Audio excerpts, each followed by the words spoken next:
I was reviewing trade documentation when the emergency frequency opened. I have recorded galactic history for 1,400 years. Emergency frequencies open for many reasons: piracy incidents, sovereignty disputes, natural disasters requiring humanitarian coordination. I have heard them all. After enough centuries, you develop a kind of practiced calm about bad news.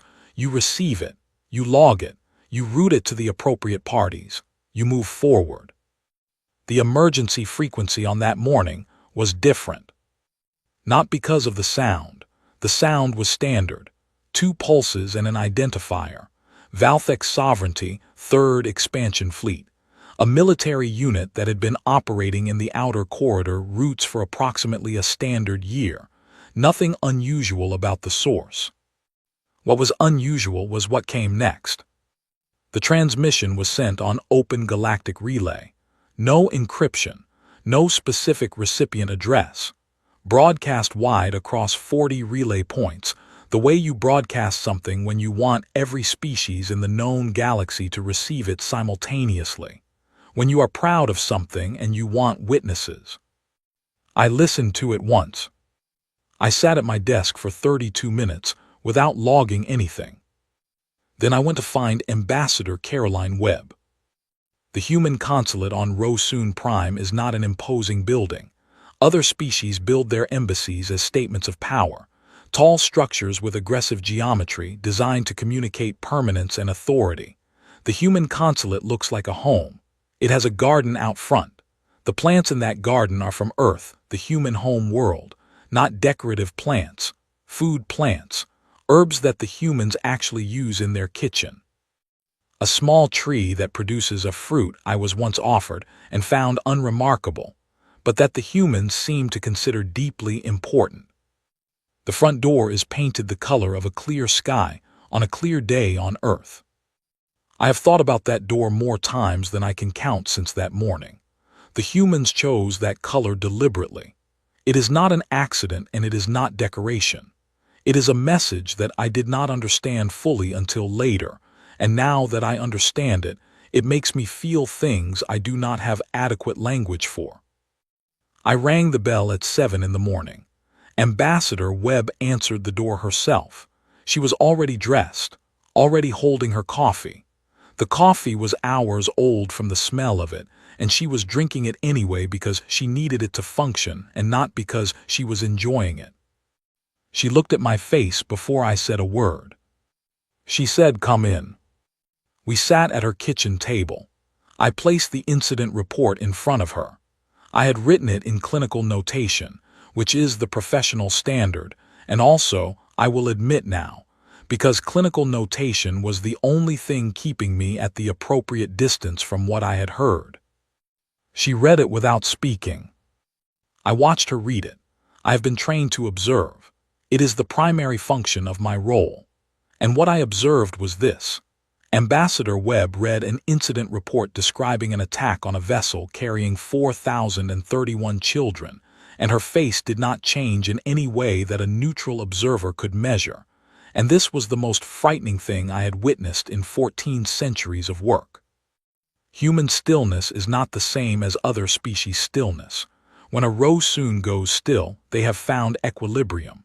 When a human goes still, they have found a wall, and they are pressing against it with everything they have, and the wall is the only thing visible. What is doing the pressing is not. She set the report down, picked up her coffee. "The Meridian's promise," she said. "Yes." "Cradle class." "Yes." A cradle class vessel is a specific designation in the human fleet registry. It is not a commercial ship. It is not a warship. A cradle-class vessel is built for one purpose, and that purpose is written into every design decision from the engine configuration to the interior lighting. Triple life support redundancy, reinforced inner hull, medical bays designed specifically for the treatment of young humans, thermal regulation calibrated for smaller bodies, padded surfaces, sound dampening, soft light throughout the interior corridors. Humans build ships to carry their children the way other species carve monuments to their gods, with total, deliberate, uncompromising intent.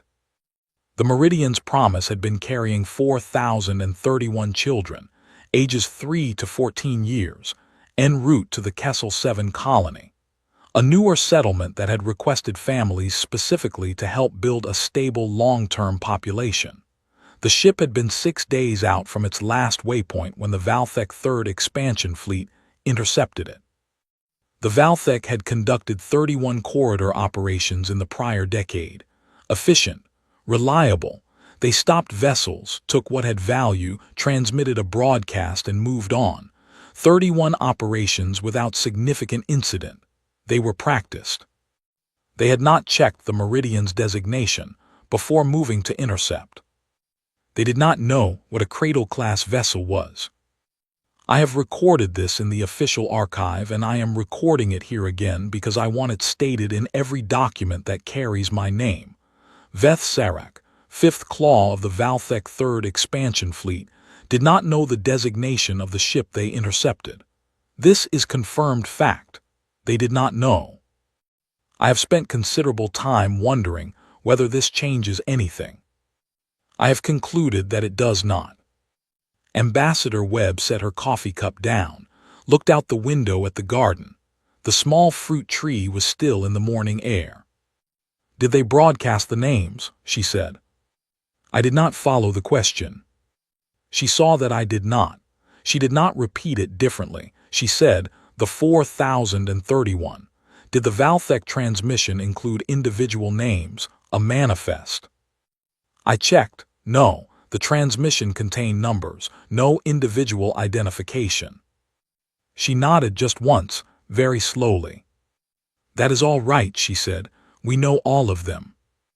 The way she said it was not a comfort. It was not meant to be.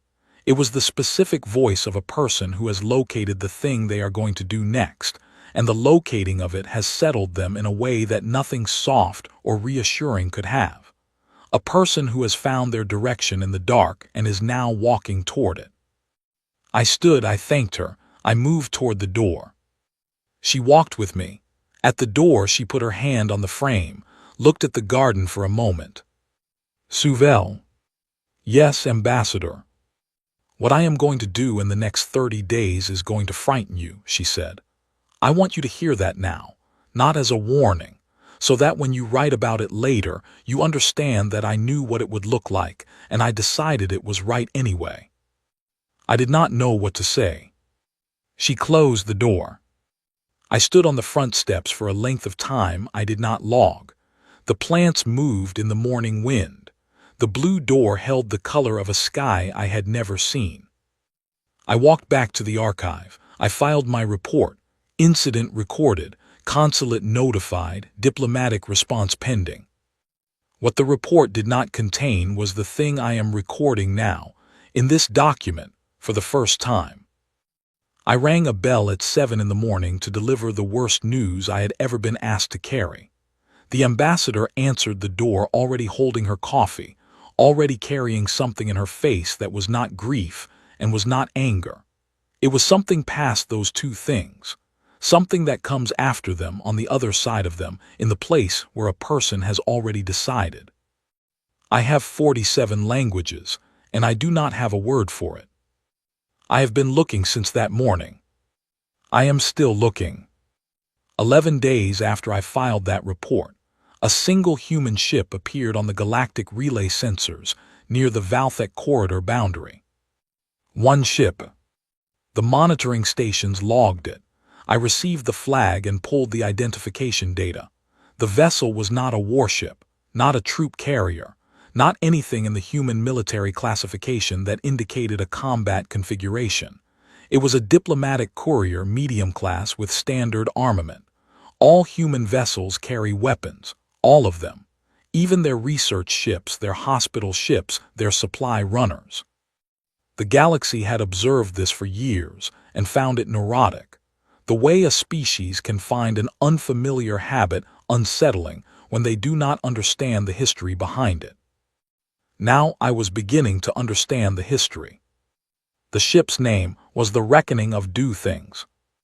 I noted the name and said nothing about it in my report. Names matter, Every species knows this, but not every species understands it. Humans name their ships the way they name their children, with full sentences and clear intentions. The reckoning of do things. I have turned that name over in my mind many times. It is not a threat. Threats are for species who are uncertain whether they will win. It is a statement of process, something that was owed and a mechanism for the delivery. Diplomatic channels picked up the vessel's presence within an hour. The chatter was considerable. 40 species monitoring, because nothing about the previous 11 days had felt routine, and everyone had been waiting to see what would happen. What I observed in the chatter was something I can only describe as tension trying to become relief. Everyone watching had wanted a proportional response. Everyone watching had been afraid there would not be one. One ship, armed but not configured for offensive operations, moving toward the boundary, attempting contact on standard diplomatic frequency. Relief, careful and tentative, began spreading through the relay channels. I did not feel it. The reckoning of do things hailed Veth Sarak's command vessel on an open channel, not a private frequency. Open. Every relay station in the corridor was picking it up in real time. The Valthek responded. This, I will note, showed either arrogance or a complete failure to read the situation, probably both. Veth Sarak answered the hail personally. This was logged. The human ship did not open with a legal challenge, did not cite the Galactic Commercial Accord, under which an attack on a registered civilian transport would normally be addressed, did not request return of cargo or persons under the standard recovery framework. Instead, a voice came through. Young, human male, Pete Calloway. I found out his name later, which is recorded in the archive. He was 26 years old. He was the communications officer assigned to that transmission. He had, I learned afterward, volunteered for the duty when the assignment was posted. He began to read a list. Name, age, colony assignment, name, age, colony assignment, name. 4,031 names. Every child who had been aboard the Meridian's Promise. Every single one. Their names spoken in order, without rush, without dramatic weight in the voice, simply stated, as if stating a fact is the most powerful thing a voice can do, and the voice knows this, and does not need to add anything to it. The reading took 47 minutes. I know this because every monitoring station in range logged the duration. I listened to all 47 minutes.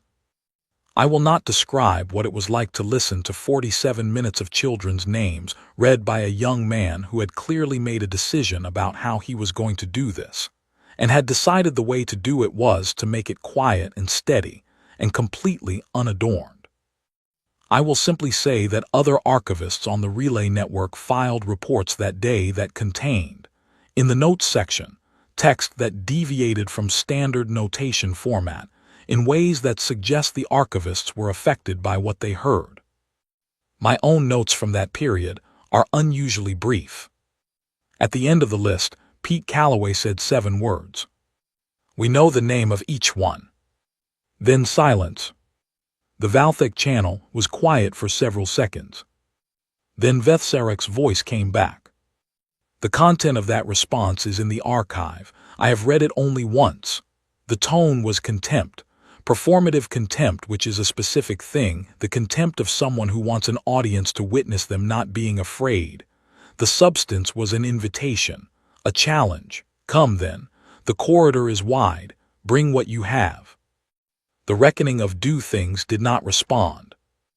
On every monitoring screen in 40 relay stations, the single human ship adjusted course. It turned around. It folded out. Gone.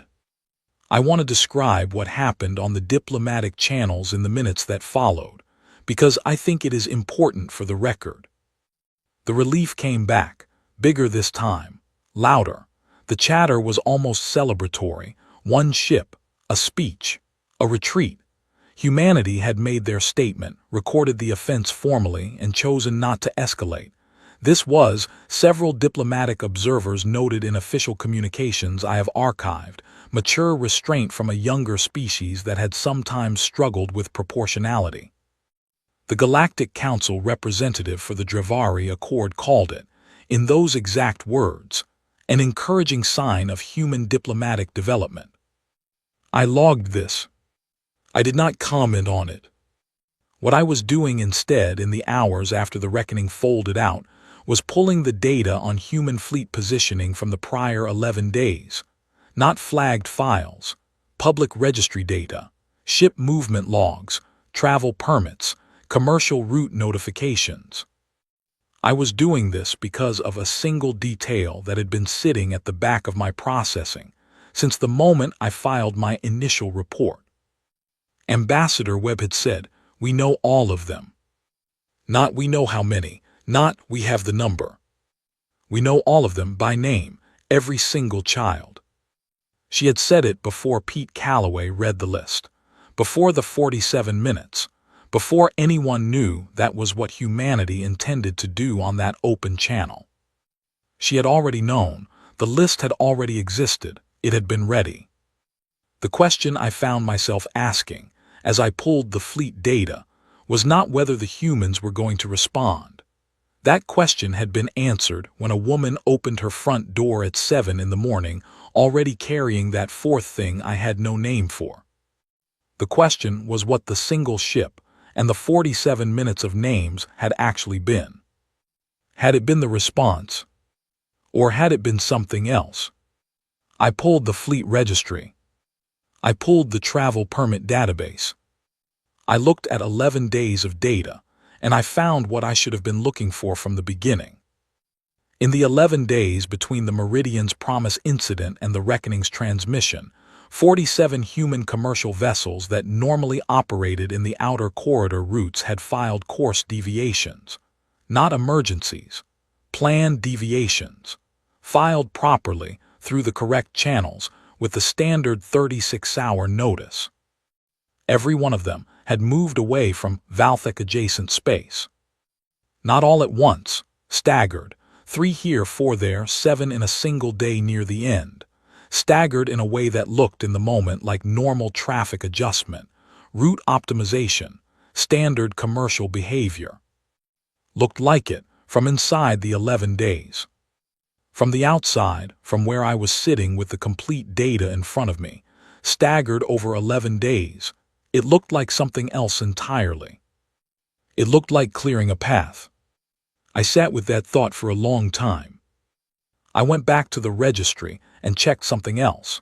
Human civilian population registrations within 40 light-years of Valthek Prime.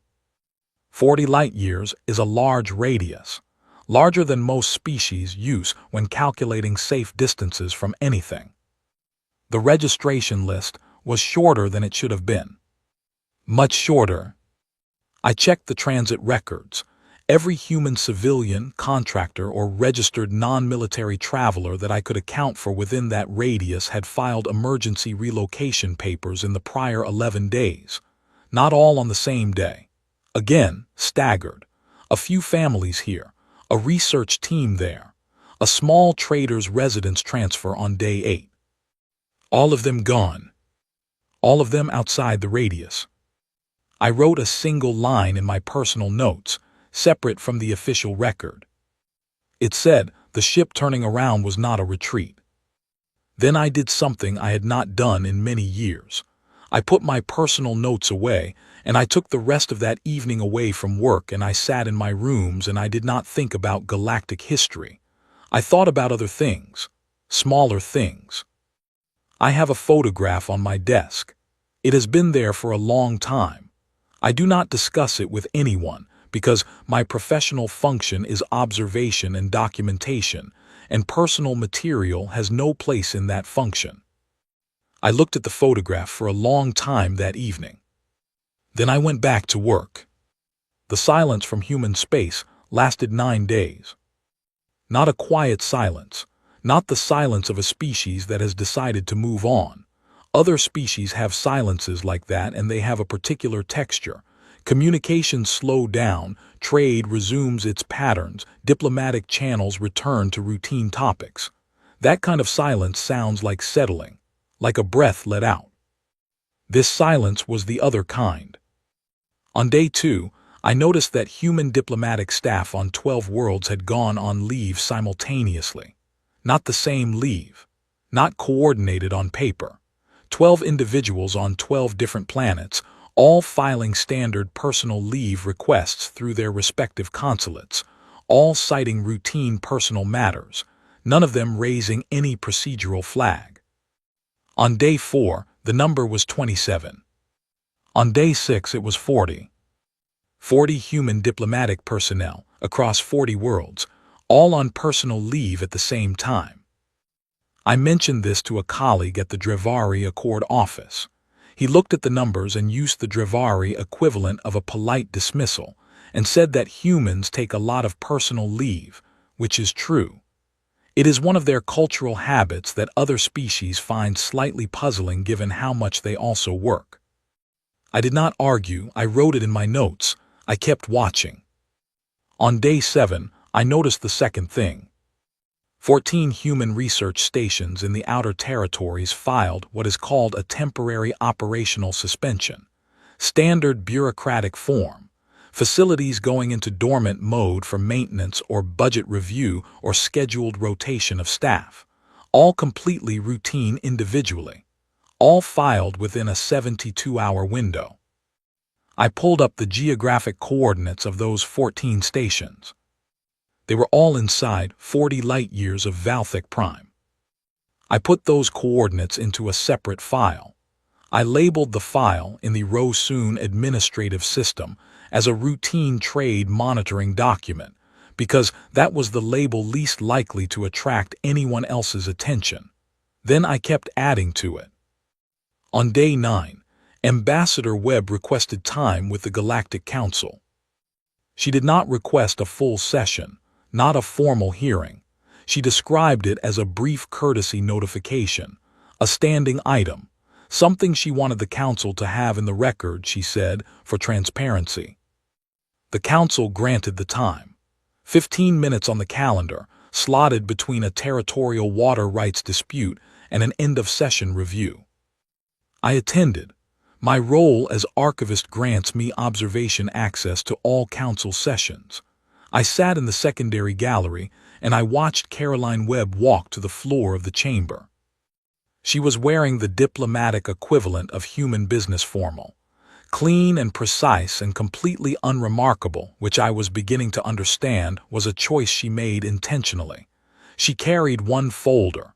She did not open it. She looked at the assembled council and she said, "We are removing our people from the radius." Council Chair Ort Ven, who has been running sessions for longer than most species in the chamber have been members, said, "What radius?" Ambassador Webb said, "The one we are going to make." She waited not long, the exact duration of a pause that is not inviting a follow-up, just acknowledging that one might occur. When no one spoke, she thanked the council for their time, turned and walked out of the chamber. I watched 47 Galactic Council representatives and their staff sit in a chamber and not say anything for a period of time that, had I been in any other room in my life, I would have described as shocked silence. I wrote in my notes, 47 species, no follow-up questions. What I did not write, because it was personal and not professional, was that I wished one of them had asked one, because I wanted to know the answer. What radius? I knew what it meant. I had the coordinates. I had been building the file for 9 days. I knew the radius was 40 light-years, and I knew it was centered on Valthek Prime, and I knew it was now, as of whatever moment Webb had decided was the right one, empty of every human civilian life that had been inside it. But I wanted to hear her say it out loud. I wanted the chamber to hear it. I wanted 47 species to sit with the specific fact that a human diplomat had stood in front of them and described the clearing of a blast radius as a transparent courtesy notification, a standing item, filed for the record, because the humans consider basic safety protocols routine enough to mention briefly and then move on from. Nobody asked. I went back to my archive. I kept working. On day 11, I ran the final check. Every human non-military presence within 40 light-years of Valthek Prime, accounted for and relocated. I went through the list 3 times because the first 2 times I thought I had made an error. I had not. The radius was clear. I sat with that knowledge, and I tried to hold it as a professional fact and not as something else. I am not fully sure I succeeded. That evening, Ambassador Webb came to my office. She knocked, which humans do even when doors are open, a habit I find unexpectedly courteous. She came in, sat across from my desk, did not have coffee, which meant she was not staying long. She looked at the photograph on my desk for a moment. She has looked at it before. She has never asked about it. She said, "Are you monitoring the corridor zones?" "Yes." "All the relay points?" "All of them." She nodded, looked at the window. My office window faces the garden at the human consulate from across the street, which is not a coincidence and which I have never mentioned. "After tomorrow," she said, "there are going to be things you want to look away from."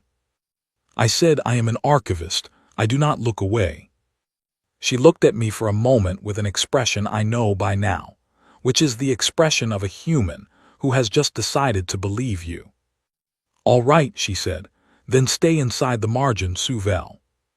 She said it the way you say something practical, the way you say bring a coat or check your fuel levels, the way you say something when you want it to land as simple advice and not as the most important sentence you have said to this person in 2 years of professional acquaintance.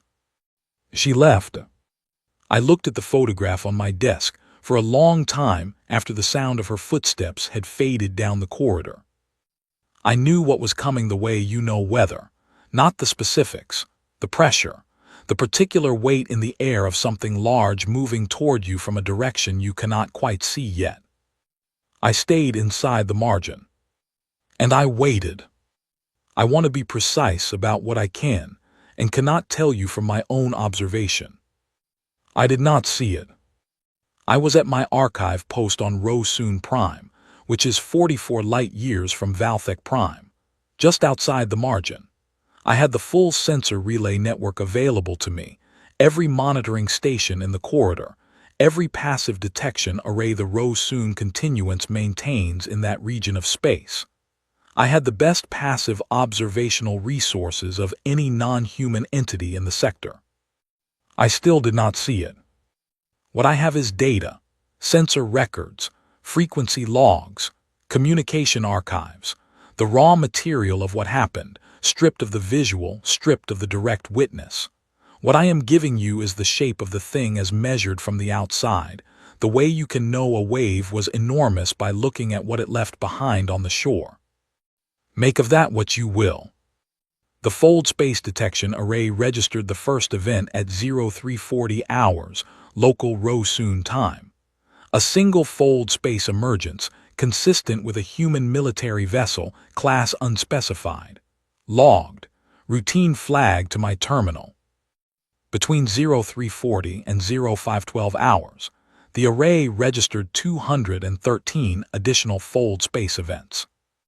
213. In 92 minutes. I want to pause on this number because I think it requires context. The largest coordinated fleet deployment in the history of the Galactic Council, the Drevari-Surak boundary response of 600 years ago that most species still cite as the defining example of organized military mobilization, involved 47 vessels deployed over a 6-hour window. Historians still describe it as an extraordinary logistical achievement.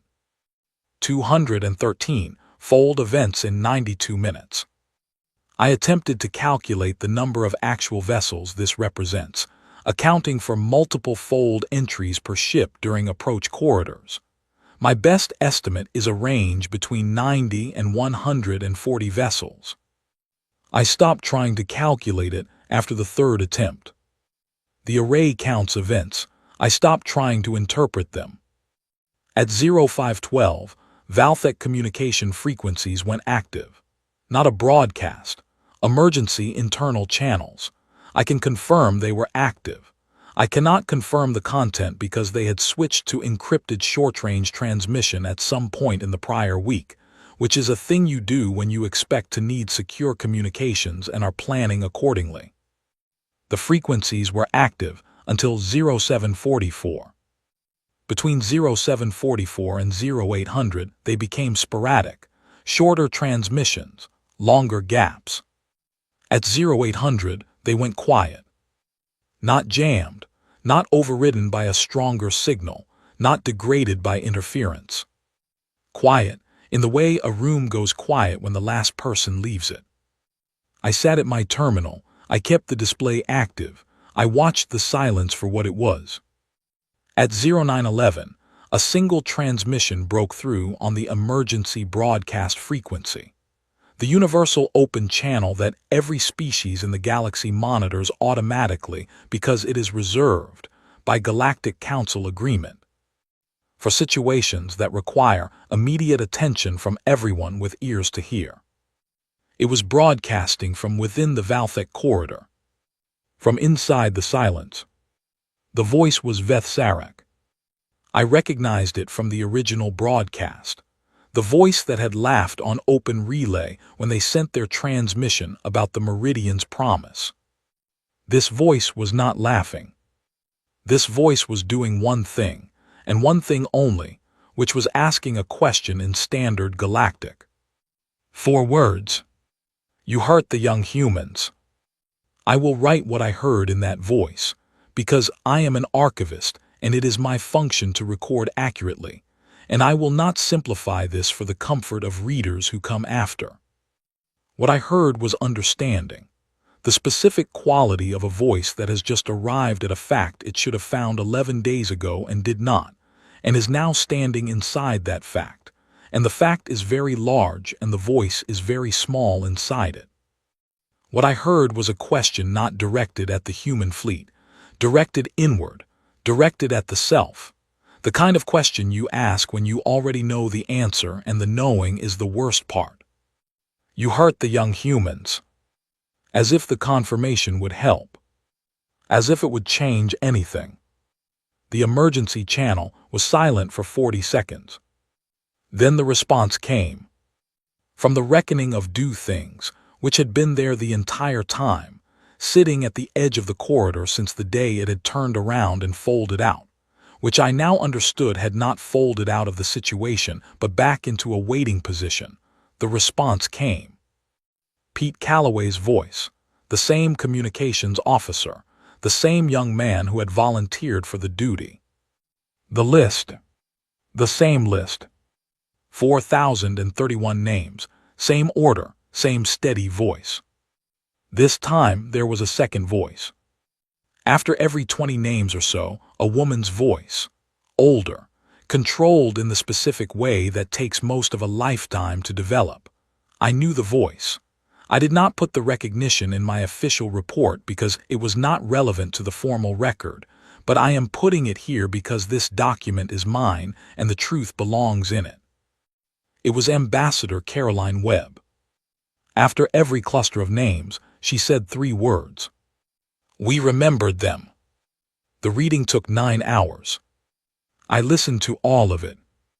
I want to be clear that I did not intend to listen to all of it. I had other work.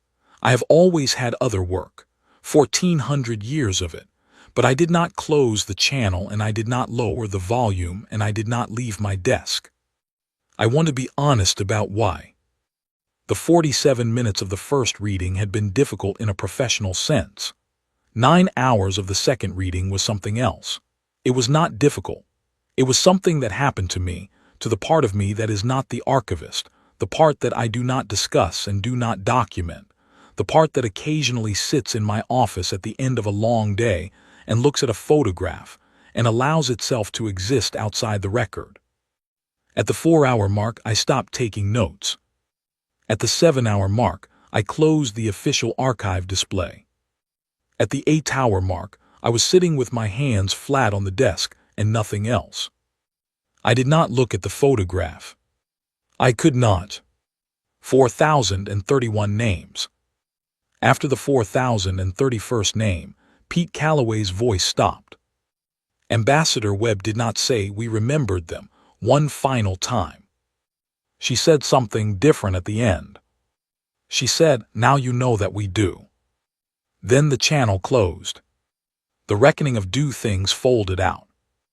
This time it was not alone.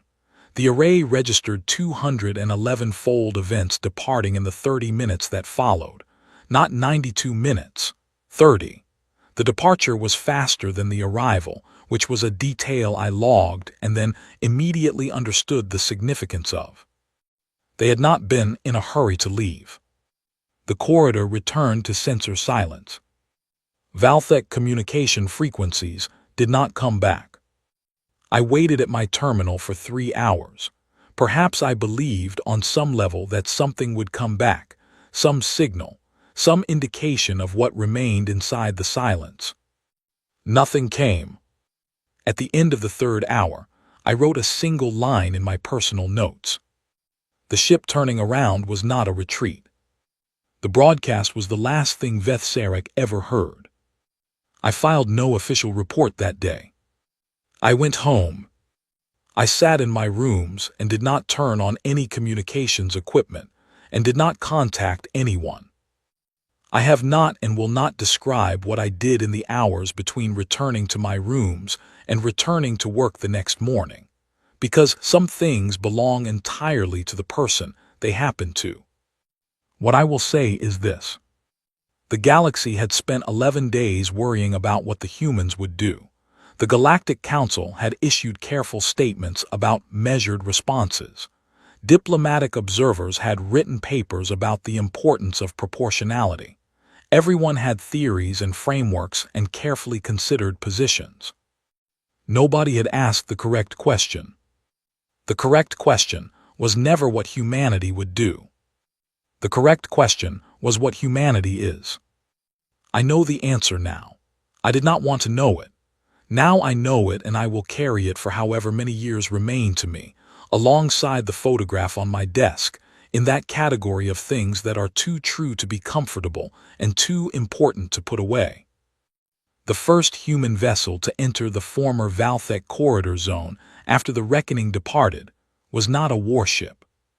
It was a Cradle-class vessel, the Meridian's Waypoint, registered out of the Kessel 7 colony. It was followed by 4 more, all Cradle-class, all carrying something specific: search equipment, medical teams, identification specialists, family liaison officers. They were looking for children. I tracked their progress from the relay stations. They moved methodically, sector by sector, the kind of methodical that comes from a plan prepared in advance, which told me that at some point in the prior 30 days, while diplomatic channels were discussing proportionality, and I was watching 40 human staff file leave requests across 40 worlds, someone had also been preparing the search grid. They had planned for this, not as a hope, as a certainty. The teams worked for 11 days, the same duration as the gap between the initial incident and the Reckoning's first transmission. I do not know whether the symmetry was intentional. I did not ask. On the 11th day, the search coordinator filed a formal retrieval report with the Galactic Council. 3,847 children recovered, alive, in varying condition, all accounted for, all identified by name against the original manifest. 3,847. I subtracted that number from 4,031. 184 names remained. I did not file a report. I sat with the number. I let it be what it was. 3 weeks after the retrieval report was filed, Ambassador Webb requested a formal session with the Galactic Council, not a standing item, a formal session, agenda submitted in advance. The agenda item said, "Final record." She arrived with one document and walked to the floor of the chamber, and I was in the secondary gallery again, in the same seat I had been in for the courtesy notification, and the chamber was silent before she even opened her mouth. She read names. 184 names. No second voice this time. No, we remembered them after clusters. Just the names and the age of each child and their assigned colony destination, and then the next name. She read them into the complete silence of a chamber holding representatives from 47 species, and the silence held the whole time, and it held after she finished. And when she had read the last name, she folded the document and looked up at the chamber. She said, "The record should reflect these." She sat down. No one spoke for a very long time. I cannot give you the exact duration because I stopped running time measurements at some point during the reading and did not restart them until considerably later. What I can tell you is that when people did begin to speak again, they did not speak about the names. They spoke about what came next. What came next was the Cradle Accords. The Council drafted the Cradle Accords in a single session. I have attended sessions at the Galactic Council for 200 years. I have never seen anything pass in a single session. The standard process for a minor procedural amendment involves a minimum of 4 sessions, a review committee, and a comment period of no less than 30 standard days. The Cradle Accords contain 40 articles. They were written, reviewed, amended, and adopted by unanimous vote in one session that lasted less than 3 hours. Unanimous. I want to let that word sit. 47 species, 47 different governments, traditions, definitions of harm, thresholds for intervention, concepts of sovereignty and protected status. Different languages, different ethical frameworks, different legal traditions stretching back thousands of years in some cases. Unanimous. Without debate. There is a recording of the session in the archive. What strikes me, watching it again, is the quality of the silence between the reading of each article and the vote on it. Every article, the same pattern. The article read aloud, a pause, a vote recorded without a single dissenting register. 40 articles, 40 silences, 40 unanimous votes. Humans did not write the Cradle Accords. This is a fact I want in the record, because I think it matters for what the document means. The Council wrote the Cradle Accords. The Council asked humanity for review of the draft. Ambassador Webb read it in approximately 10 minutes, sitting in the chamber anteroom with her coffee, and when she looked up she said, "It is a start." She said it without judgment, without accusation. The way you say a true thing when the true thing is simply that you are not finished yet and there is more work ahead. "It is a start," she said.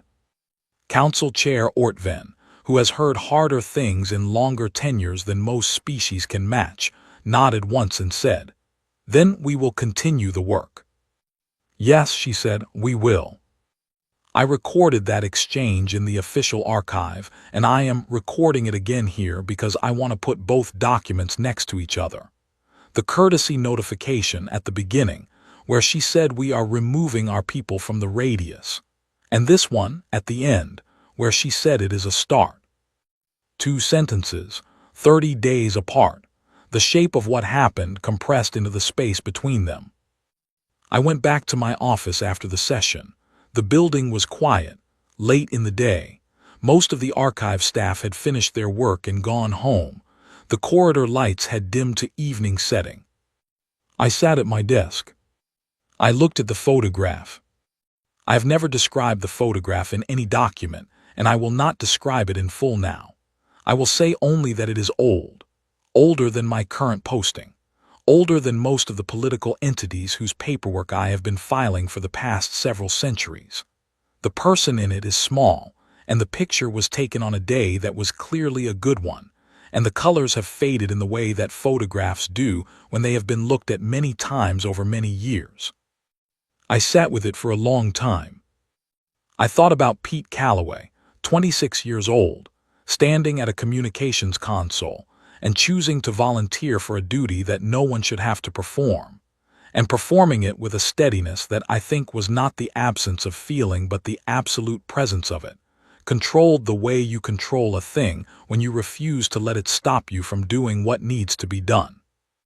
I thought about the 9 hours of reading, about Webb's voice after every cluster of names. We remembered them. The weight of those 3 words, multiplied 4,000 times, which is not a multiplication that the mathematics of weight can properly express. I thought about Veth Sarek's 4 words, broadcast on the emergency open channel from inside a silence that was already, by that point, the final thing they would ever transmit. You hurt the young humans. As if understanding it changed anything. As if they had only just found the right question, and believed the right question might save them. It did not. I need to say something that is not in the official archive, and that I have not said to anyone in the weeks since. I am saying it here, in this document, because I believe the record should contain it. I am not sure, looking back across 30 days, that the humans needed to do what they did. That is an argument I am capable of making from several directions. Scale, proportionality. The argument that the Galactic Council framework, imperfect as it is, exists for exactly this kind of dispute and exists because the alternative to frameworks is what we witnessed in the Valthek corridor. I am capable of making that argument. I am not making it. I am not making it because when I sit in my office and look at the photograph and think honestly about what I would have done, I do not arrive at frameworks. I arrive at something older and less articulable than frameworks, something that does not consult procedure. The humans did not respond to a policy violation. They responded to children. Those are different things. They require different responses. The frameworks we build are designed for the former and they are not equipped, were never designed, were never intended to fully address the latter. And the humans know this. They have always known this. I think this is why they arm every ship they build. I think this is why they carry their home on the outside of their embassies in the form of a color on a door. Not because they expect everyone to recognize it, but because they know what home costs and they have decided never to forget. The Rosun language has 40 words for armed conflict. This number reflects the precision our culture has always placed on categorizing conflict into its component types, understanding what kind of thing you are involved in, fitting the appropriate response to the appropriate category. None of them fit what happened in the Valthek corridor. I have spent considerable time looking through other species' linguistic databases for a framework that applies. I found nothing in Drevari, nothing in Ortven's formal register, nothing in any of the 47 languages spoken in the council chamber on the day the Accords passed. There is one human word. I found it in their historical records, used in the context of specific events across their history, in sentences that were trying to describe something that the standard words for conflict and punishment and deterrence could not contain. The word is consequence. Not revenge, which implies a settling of accounts between equals in pain. Not punishment, which implies authority and formal process. Not deterrence, which implies the audience is the point. Consequence. The thing that follows a choice, inevitably, in proportion to the weight of what was chosen, requiring no authority to authorize it and no process to legitimate it, arising from the nature of things as they are. The Valthek chose. The consequence followed. I have added the word to the Rosun Continuance Dictionary. I filed the addition through standard linguistic registry procedure. It required a citation of use in an existing language and a definition, and a note on contextual application. The definition I submitted was 8 words. The thing that follows when the weight lands. The contextual note was 4 words. See the Valthek entry. The entry for the Valthek in the Rosun Historical Archive is, as of today, under the classification Former Civilization. The classification protocol for that designation requires confirmation that no sovereign governmental body remains active, that no recognized population center of origin exists, and that the entry should be treated as historical record rather than current affairs. All three conditions are confirmed. The entry will remain in the historical archive in perpetuity, as all entries do. The Rosun continuance does not delete records. We believe the record is the only thing that persists when everything else is finished. I believe this. I have believed it for 1400 years. It is the foundation of my function. But I will tell you what I have been thinking about lately. More than the archive, more than the dictionary entry, more than the cradle accords and the 40 unanimous votes, and the 47 species who sat in silence after 184 names were read into a room. I have been thinking about Webb's garden. Specifically the small fruit tree, the one from Earth, the one she tends herself, which I know because I have seen her in the garden in the early mornings when I arrive at the archive across the street, before the rest of the consulate staff comes in, before the day begins. It is a very ordinary small tree. It grows the kind of fruit that humans seem to find important in a way that transcends the fruit's actual qualities. I have eaten one. It is fine. It is not exceptional, but the tree gets tended as if it is exceptional, as if it deserves the specific attention of a career diplomat on a planet very far from the planet where that kind of tree naturally grows. I think about the tree because I think it is the same thing as the blue door. The same statement, made in a different form. We carry this with us, across every distance, through every difficulty. We plant it and we tend it and it grows in foreign soil because we do not stop tending it and we are not going to stop, and you should know that about us. You should know that the things we tend, we remember. You should know that the things we remember, we carry forward. You should know what we become when something tries to take away the ones we carry. I have one last thing to record, and then this document is complete. On the morning after the cradle accords passed, I came to work earlier than usual. The building was quiet.